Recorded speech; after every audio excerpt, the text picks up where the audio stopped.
नमस्कार शेतकरी बांधवांनो, आपलं पुन्हा एकदा शेत शिवार या युट्यूब चॅनल मध्ये स्वागत आहे.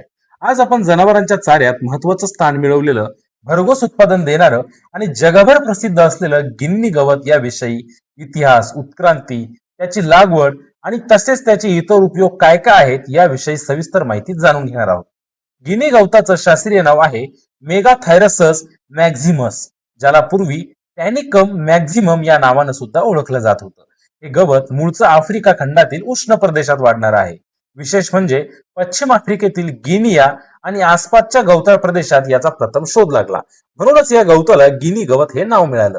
17व्या आणि 18व्या शतकात युरोपीय व्यापाऱ्यांनी आफ्रिकेतून विविध वनस्पती आणि बिया इतर खंडात नेल्या.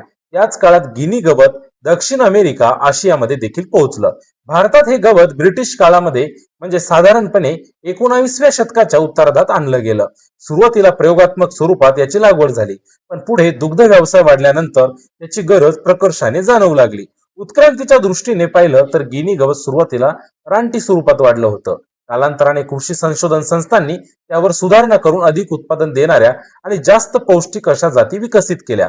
भारतामध्ये CO1, CO2, CO3 आणि CO4 अशा सुधारित वाणांची याची निर्मिती करण्यात आली.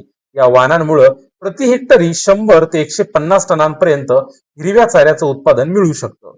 आज जगभरामध्ये गिनी गवताची मोठ्या प्रमाणावर लागवड केली जाते. विशेष म्हणजे ब्राझील हा देश गिनी गवत लागवडीमध्ये जगामध्ये आघाडीत आहे.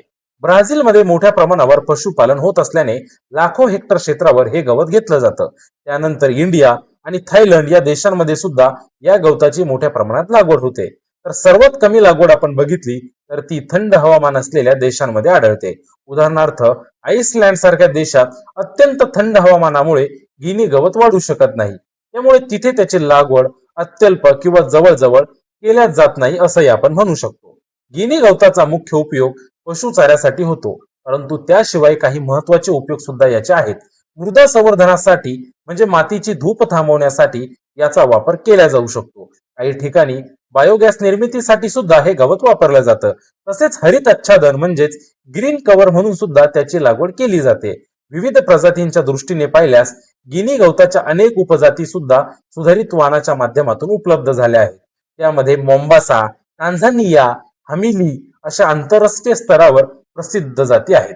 या जाती उंच वाढणाऱ्या, जाड पानांच्या, जास्त उत्पादन देणाऱ्या आहेत. गिनी गवताचं सर्वात मोठं वैशिष्ट्य म्हणजे एकदा लागवड केल्यानंतर 3 ते 4 वर्ष सातत्याने याच्या माध्यमातून उत्पादन घेता येतं. योग्य खत व्यवस्थापन, पाणी व्यवस्थापन केल्यास वर्षभर जनावरांसाठी हिरवा चारा तुम्हाला यामुळे उपलब्ध होऊ शकतो. जनावरांच्या दूध उत्पादनामध्ये 10 ते 15% वाढ या चाऱ्यामुळे म्हणजेच गिनी गवतामुळे होत असल्याचं अनेक अभ्यासामधून पुढे आलं आहे. शेवटी असं म्हणता येईल की आफ्रिकेत जन्मलेलं हे गवत आज जगभरातील पशुपालकांसाठी वरदान ठरलं आहे. कमी खर्च, जास्त उत्पादन आणि पौष्टिकता या गुणांमुळे गिनी गवत शेती आणि दुग्ध व्यवसायामध्ये अत्यंत महत्वाची भूमिका बजावत आहे. अशीच शेतीविषयी माहिती मिळवण्यासाठी शेत शिवार या युट्यूब चॅनलला लाईक करा, शेअर करा आणि सबस्क्राईब करायला विसरू नका. धन्यवाद.